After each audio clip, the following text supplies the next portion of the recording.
Olá, pessoal do AgroTeams 2020. Aqui quem fala é Carlos Augusto Gomide, eu sou pesquisador da Embrapa Gado de Leite, sou engenheiro agrônomo e trabalho na parte de manejo de pastagens e avaliação de plantas forrageiras. E, primeiramente, queria agradecer o convite para essa palestra. E o assunto que a gente vai abordar aqui hoje é manejo do capim-elefante BRS curumi para pastejo.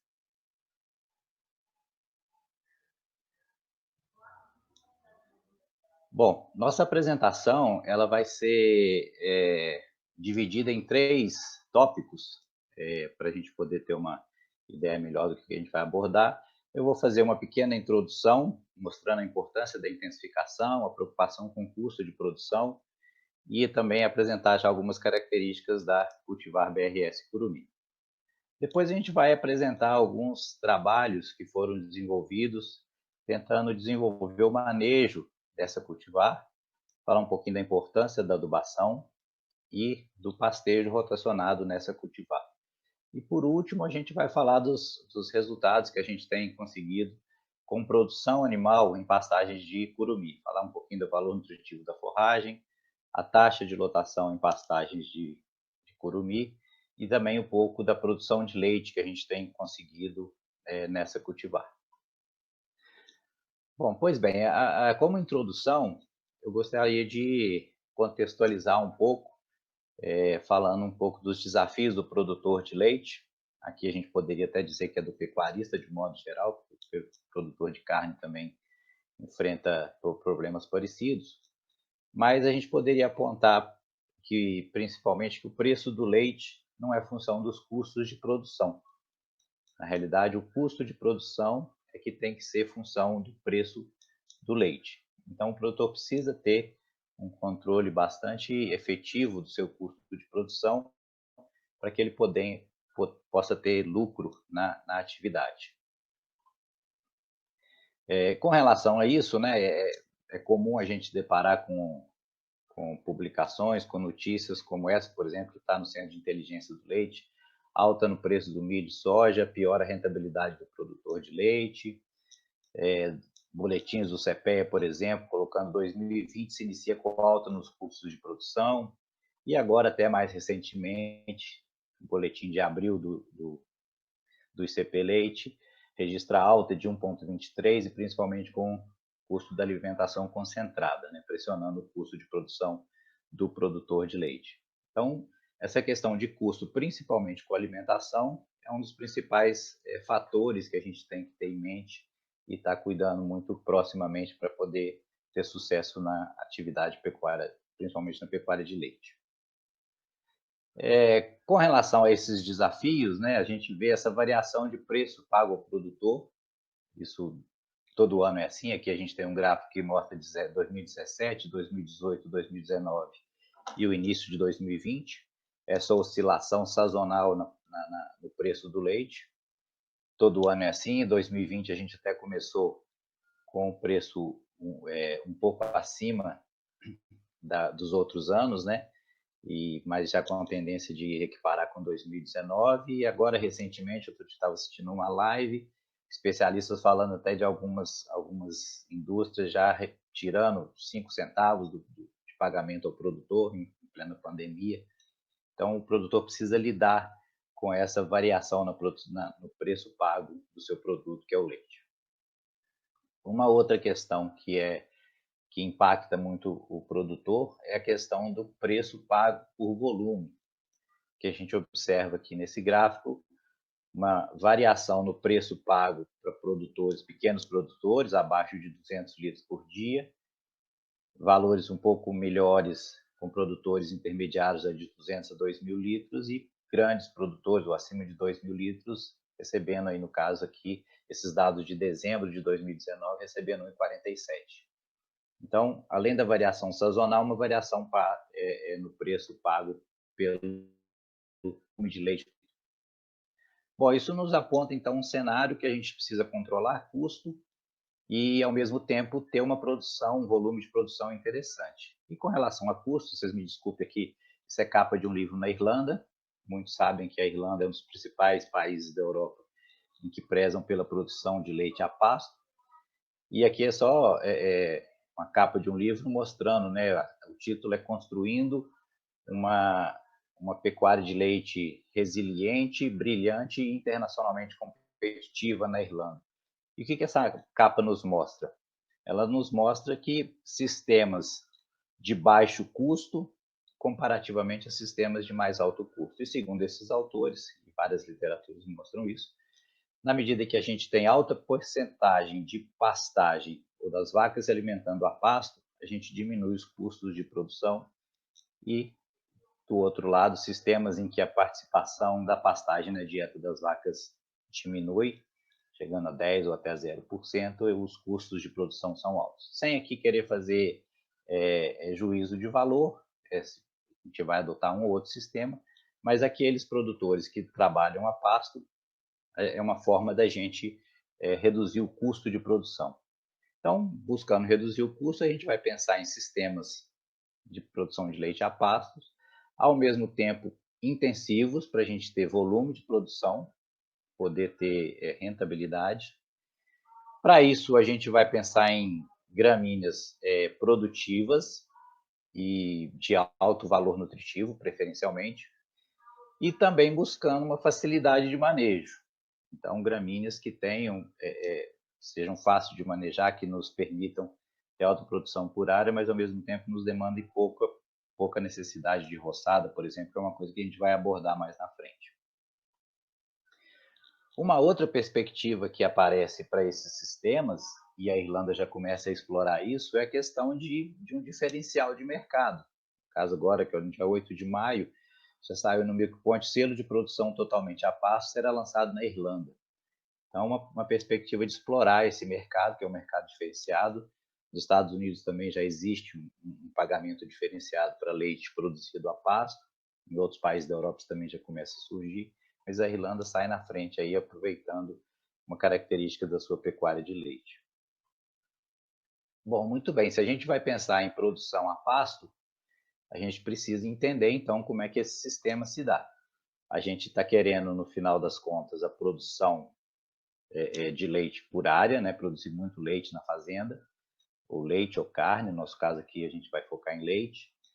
E essa produção por área, ela é função da taxa de lotação, ou seja, do número de animais que a gente consegue manter nessa pastagem e do desempenho individual desses animais. Então, se eu tenho X vacas por hectare vezes a produção de cada vaca, eu vou ter a produção de leite por hectare. Mas vários fatores afetam esses componentes, como, por exemplo, a adubação da pastagem, que vai aumentar a nossa produção de forragem e, consequentemente, a taxa de lotação. E, por outro lado, o manejo também do pastejo vai garantir uma eficiência de colheita, vai afetar o valor nutritivo dessa forragem, que tem efeito no desempenho animal, na quantidade de leite produzido por vaca por dia. Tá? Então, o nosso papel é entender isso daqui e tentar explorar da melhor forma possível esses componentes. E aí eu já adiantaria que o capim-elefante, de um modo geral, ele se destaca pelo valor nutritivo da forragem e pela alta produção de forragem. Tá? Então, como eu disse, o capim-elefante ele é tido várias literaturas mostrando o seu alto potencial de produção de forragem, altamente responsivo à adubação, e também de alto valor nutritivo, altos teores de proteína, coeficiente de digestibilidade alto, se bem manejado, teores de fibra mais baixo, mas de uma maneira geral, o capim-elefante tradicional, na Pie, o Camerun, eles têm problema de manejo, que é difícil você controlar a estrutura que a gente chama do pasto sob pastejo, que são gramíneas de porte alto, muito produtivos, mas que têm essa dificuldade. E aí nos levou muitos produtores à necessidade de ficar fazendo roçadas frequentes. Isso representa custo, representa desperdício de uma forragem que foi produzida e não foi colhida. Além disso, também problemas de suscetibilidade à cigarrinha das pastagens. Isso é um problema que acontece em capim-elefante de uma maneira geral, e a gente precisa estar atento a isso. Muito bem, então de onde vem o capim-elefante curumim, esse BRS curumim? Quais são as características dessa cultivar? Bom, ele é fruto do programa de melhoramento que a Embrapa Gado de Leite coordena, em parceria com várias universidades e outras instituições de pesquisa. Esse programa foi iniciado em 91, né, e com vários acessos e híbridos de capim-elefante. E esse programa buscava agregar várias características, né? Por exemplo, alto potencial produtivo, isso sempre a gente está buscando nos programas de melhoramento de forrageiras ou melhoramento vegetal de uma maneira geral, tolerância ao alumínio, resistência à cigarrinha das pastagens, sempre foi uma preocupação, cultivares propagados por semente, né? Também seria uma vantagem competitiva interessante, e cultivares adaptadas ao pastejo. E aí é que entra o curumim, que é um capim-elefante anão, de porte baixo, e é adaptado ao pastejo, como a gente vai poder ver nos slides daqui para frente. Bom, por que ela é uma gramínea, é uma cultivar adaptada ao pastejo? Ela apresenta entrenós curtos, aqui a gente tem um entrenó do curumim, um outro acesso que foi testado também de entrenó curto, que é mais roxo, que a gente chamava de cultivar roxa, né? Ela tem coloração roxeada. E aqui, por último, o entrenó do capim-elefante tradicional, Napier, Camerum, que são entrenós mais longos, e isso confere altura de planta maior nessas cultivares. O curumim também ele apresenta boa estrutura de planta, e aqui nessa foto que eu tento mostrar, aqui foi um estudo que a gente fez comparativo do curumim que está ao fundo com essa cultivar roxa que está mais na frente. Você observa que é uma estrutura mais aberta, assim, deixa um espaço entre as entrelinhas de plantio, enquanto o curumim, com o seu perfilhamento basal mais intenso e também com uma disposição mais aberta das suas torceiras, ele ocupa melhor as áreas de solo. E tem também uma rápida rebrota. Então, aqui uma foto mostrando, isso aqui são plantas com 20 dias de idade, mostrando um porte até um pouco mais baixo do que a própria cultivar roxa, que também foi testada. Então, o capim-elefante curumim, quais são as suas principais características? Ele é uma gramínea de porte baixo, apesar de ser um capim-elefante, ele tem um porte baixo, ele é de fácil manejo, ele apresenta baixo alongamento do colmo, que é um problema sério em gramíneas tropicais, principalmente essas usadas para manejo intensivo, como cultivares de pânico, capim-elefante tradicional, a própria braquiária também, a gente tem que estar atento a isso. É uma gramínea de alto valor nutritivo, vocês vão ver os dados que a gente vai apresentar na frente, hoje proteína de 18%, às vezes até 19%. É suscetível a cigarrinha das pastagens, então essa é uma barreira que a gente ainda não conseguiu superar com o curumim. E também exigente em fertilidade do solo. Bom, aí se a gente fala em exigência em fertilidade, obviamente que a gente vai estar falando, então, necessidade de adubação. E aí eu vou pedir a atenção de vocês um pouquinho aqui para falar de adubação, porque isso é um ponto fundamental, principalmente para gramíneas exigentes, é fundamental para a persistência de gramíneas exigentes. Então, quando a gente fala também de Tanzânia, de Mombasa, de Zuri, nós vamos estar pensando em adubação. Tá? E no caso do capim-elefante, isso ainda eu diria que é mais evidente, porque como ele é propagado por muda, ele não tem a questão, por exemplo, da semente, que é uma competição que as plantas podem usar para dispersar e para se manter na pastagem. Então, no caso do capim-elefante, a adubação é uma coisa que a gente tem que ter muito forte, a necessidade de manter uma fertilidade boa do solo para a gente, inclusive, ter persistência do pasto. Mas quando a gente fala em adubação, se a gente precisa, então, trabalhar com a adubação para garantir a persistência, vamos, então, explorar bem essa adubação. E essa exploração vai nos permitir o quê? Eu gosto de mostrar esse trabalho, porque mostra um trabalho que foi feito aí por Lugão e colaboradores, em que eles aumentaram as doses de, aqui no caso, nitrogênio.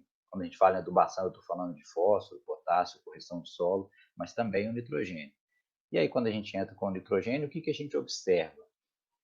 A grande resposta do nitrogênio. Aqui está o ganho de peso de novilhos em pastagens, aqui no caso, pastagens de pânico adubado com nitrogênio, doses aí até de 450 kg de nitrogênio.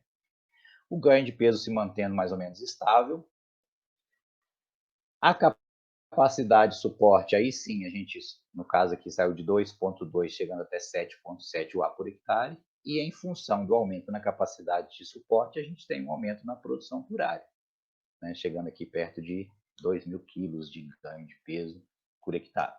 Então, esse é o grande ganho que a adubação nos permite ter, né? E no caso do curumim, como a gente vai precisar ter um nível de adubação para que a gente garanta persistência, então a gente pode usar isso a nosso favor. E no caso do pastejo rotacionado, a gente sabe que como é que a gente define o número de piquetes no pastejo rotacionado? É o período de descanso, né, dividido pelo período de ocupação mais 1. Então, se a gente está trabalhando com adubação com nitrogênio, a gente sabe que o nitrogênio acelera o crescimento dessas plantas. Essa aceleração, então, nos permite reduzir o período de descanso. Isso já tem uma consequência muito interessante em termos de, se você tem plantas com idades mais curtas, com certeza você tem plantas de melhor valor nutritivo, sem muito problema de estrutura, que no caso do capim do curumim não é muito preocupante. E esse período de descanso mais curto nos permite, inclusive, reduzir o número de piquetes. Então, ter um menor número de piquetes na área, e com isso a gente até aumenta a taxa de lotação. A gente não vai explorar isso aqui nessa apresentação. Bom, então vamos partir para a questão do manejo da cultivar BRS curumim. A gente fez vários estudos, saindo de parcelas, indo até colocando o animal em pastejo, depois avaliando o desempenho realmente animal em pastagem de BRS curumim. E esses estudos sempre foram feitos com base em critérios morfofisiológicos, que foram os estudos, vamos dizer assim, que quebrou um certo paradigma no manejo de pastagens tropicais aqui no Brasil. E a gente sempre focando, então, em questão de altura, na relação folha-colmo e na questão da interceptação luminosa, com base nos estudos aí que já vinham sendo realizados desde as décadas de 70 e início dos anos 2000, baseando, então, a interceptação luminosa para definir o período de descanso das pastagens. Bom, então, como eu disse, a gente partiu de ensaios em parcelas, onde a gente pegou o curumim, que já vinha sendo trabalhado pelos melhoristas. A gente faz parte de uma equipe que envolve melhoristas, manejador de pastagem, pessoal da fertilidade, em que foram feitos vários estudos com o curumim e outros acessos para poder selecionar os materiais a serem lançados. Então, a gente partiu de experimentos em parcelas, e aí sempre o curumim se destacou. Aqui o curumim está em verde, e aqui, no caso, essa coluna em vermelho é esse acesso aí que tinha esse número, 92.34.3, na época, ele não foi lançado. E então a gente observa que a altura do curumim em torno de 80, 83 centímetros, enquanto o outro material, embora fosse também de entrenós curtos e uma expectativa de ser de porte baixo, estava aí com 1,10 m de altura. O intervalo entre cortes, ou seja, o tempo necessário para se alcançar o momento de colheita, com base na interceptação lá de 95%, no curumim, apenas 22 dias, e o outro material chegando em média a 41 dias de intervalo entre cortes. A produção de forragem desses materiais na época chuvosa, o que a gente observou? Quando a gente olhava a massa de folhas colhidas por corte, em toneladas por hectare, obviamente que a produção no curumim era menor, porque ele estava com um intervalo de cortes bem menor, 2,2 contra 3,6. Mas em função de uma frequência maior de corte, 8 cortes contra 4 cortes, a produção de folha total no período de chuvoso é superior ao curumim em relação ao outro material. Então, foram teores de proteína também que a gente avaliou. Proteína e digestibilidade, 17 contra 14,6, e digestibilidade aqui de 64 contra 58. Então, foi um material que foi se mostrando promissor e com características de produção e de qualidade que nos encorajou a dar seguimento nas avaliações. E aí, então, a gente passou para a avaliação já em piquetes, não mais em parcelas, mas já com o uso de animal em pastejo, que a gente tem o curumim, e aqui já era um outro material, um outro acesso, não mais aquele roxo que eu estava mostrando nos slides anteriores. E aí, de novo, o curumim veio se destacando, relação folha-caule de 1,4 contra 0,9, percentual de folha na pastagem 50%, enquanto o outro material em torno de 42%, além de uma taxa de acúmulo de forragem também média no período chuvoso de 177 contra 114 quilos por hectare e dia de matéria seca, né? Então, mais uma vez, ele se mostrou um material. Isso aqui é compatível com cultivares de pânico, essa taxa de acúmulo é o que a gente vê na literatura para cultivares de pânico, como Tanzânia, Mombasa, então mostrando o potencial. A partir daí, então, a gente pegou e já viu que o material era tolerante ao pastejo, resistente ao pastejo, boa rebrota. A gente foi, então, para a questão da produção animal. E o primeiro ensaio que a gente fez nesse sentido foi com ganho de peso de novilhas, tá? Aí aqui a gente já testou o curumi, a gente ainda manteve aquele genótipo mostrado no último estudo, que é esse CNPGL 013, e colocamos o Napier como testemunho. O resíduo pós-pastejo variou em função do porte de cada um desses capins estudados. O curumi aqui com resíduo de 35, o Napier já com resíduo de 50. O período de descanso médio foi de 24 dias. A gente trabalhou com novilhas, piquetes de 900 metros quadrados e período de ocupação de 4 dias. E, de novo, nesse estudo, o que a gente observou? Bom, quando a gente olha a massa de forragem, em toneladas por hectare a cada ciclo, obviamente que o Napier se destaca pela maior produção de forragem total, mas quando a gente vai olhar em termos de percentual de folha, aí o curumi ele se destaca com maior percentual de folha. Em função desse maior percentual de folha, ele praticamente, em termos absolutos, ele supera o Napier, mas estatisticamente foi igual ao Napier e superior ao genótipo anterior. Mas vale ressaltar que com características de estrutura, como altura, relação folha-caule, melhor do que o Napier. E aí isso se reflete no teor de proteína, na qualidade da forragem, né? Teor de proteína bruta 19,4 contra 17,6, e o outro genótipo ficando intermediário.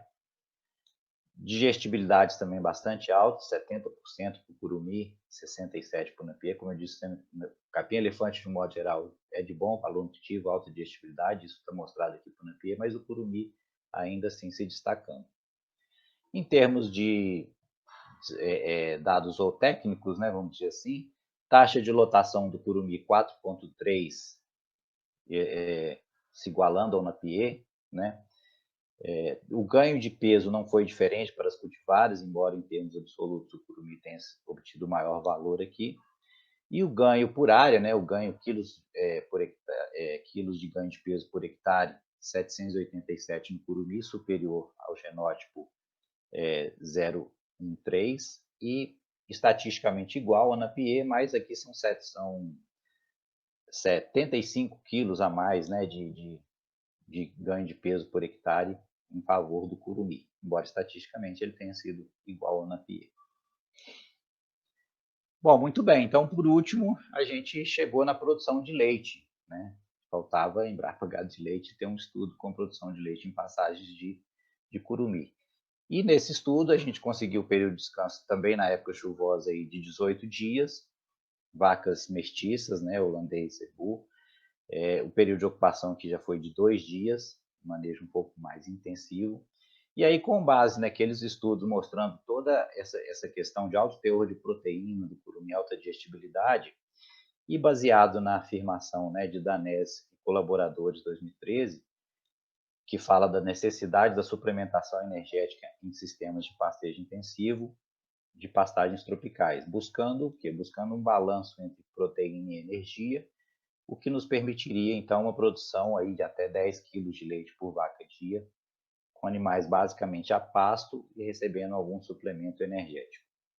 Então, nesse estudo, o tratamento foi o quê? Foi o pasto de curumi, vacas exclusivamente a pasto, então sem suplementação, e com suplementação energética, no caso era o fubá de milho com 3 quilos por vaca por dia.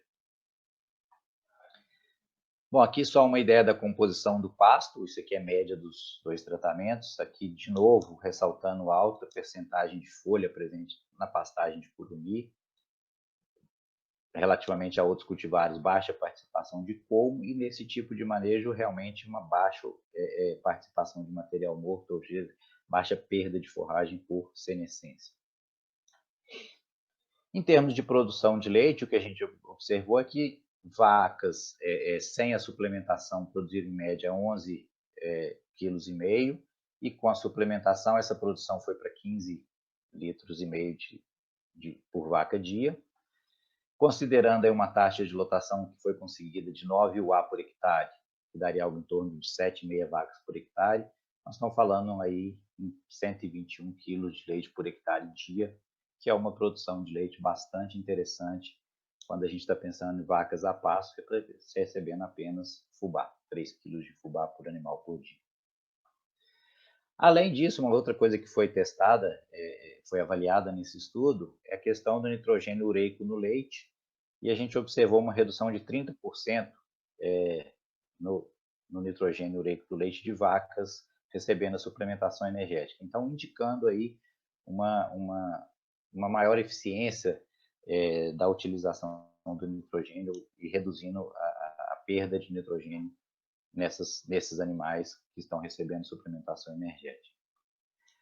Uma outra coisa que foi avaliada, mas que abre uma perspectiva interessante, é o potencial nutracêutico. E aqui eu transcrevo uma das conclusões da dissertação do Moraes, que foi defendida agora, mês passado, que é que, independente do consumo de concentrado, o leite obtido de vacas em pastagens de BRS Curumim apresenta bom potencial nutracêutico, com elevados teores de ácido oleico, vacênico, rumênico e alfa-linolênico. Apenas para ter uma ideia de uma comparação aqui, essa tabela mostra o estudo feito por Kratz e colaboradores de 2013, onde eles comparam a composição do leite em vacas submetidas à ração total e a pasto de forragem, né? Vacas submetidas sob pastejo em pastagem fresca. E aqui a gente tem os aumentos nos teores de rumênico, vacênico, oleico e alfa-linoleico, que são ácidos graxos tidos como benéficos à saúde, com potencial para combater câncer, melhorar índices de colesterol e etc., em relação a vacas mantidas com ração total. E ao mesmo tempo em que diminui os ácidos tidos como, vamos dizer assim, não tão benéficos assim. Então, que seria o láurico, o mirístico e o palmítico.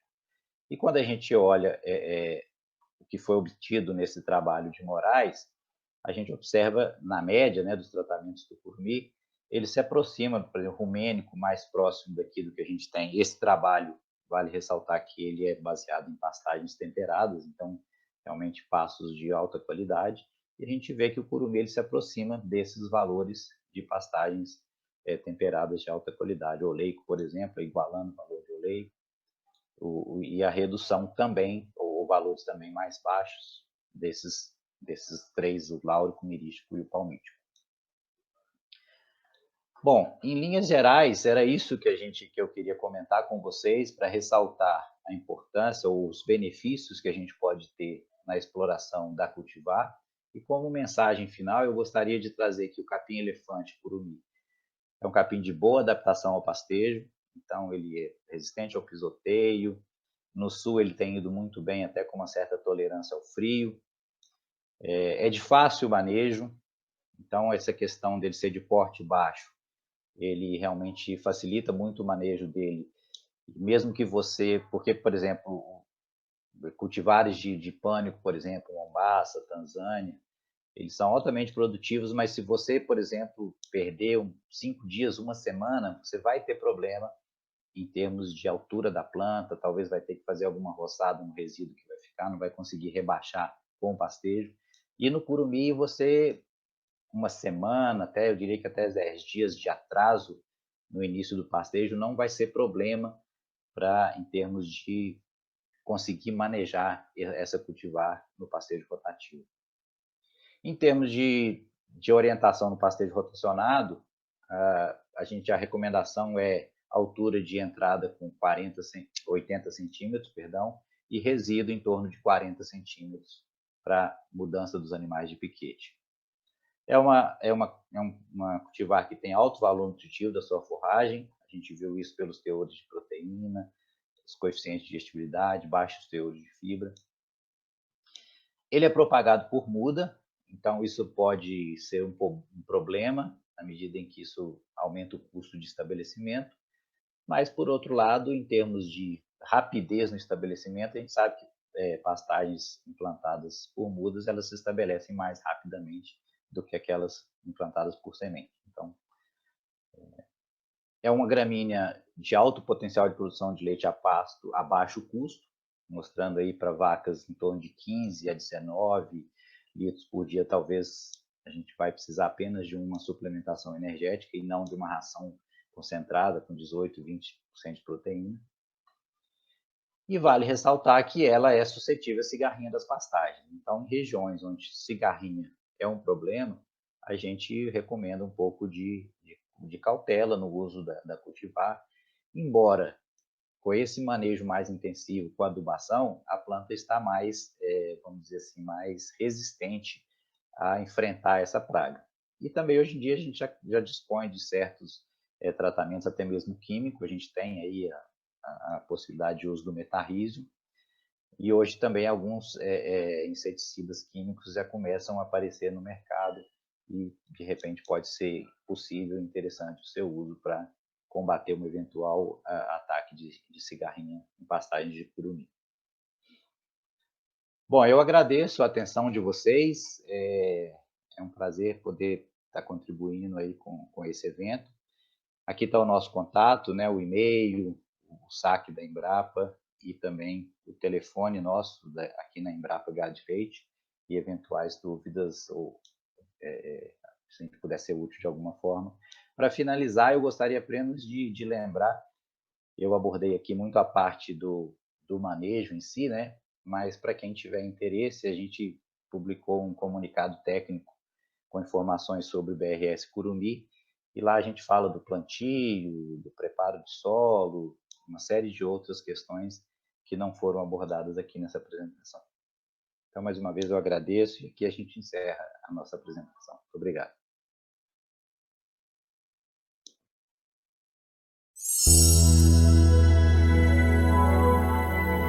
Embrapa e Agrotins. Há 20 anos desenvolvendo o agronegócio no Tocantins, no Mato Piba e no Cerrado Brasileiro.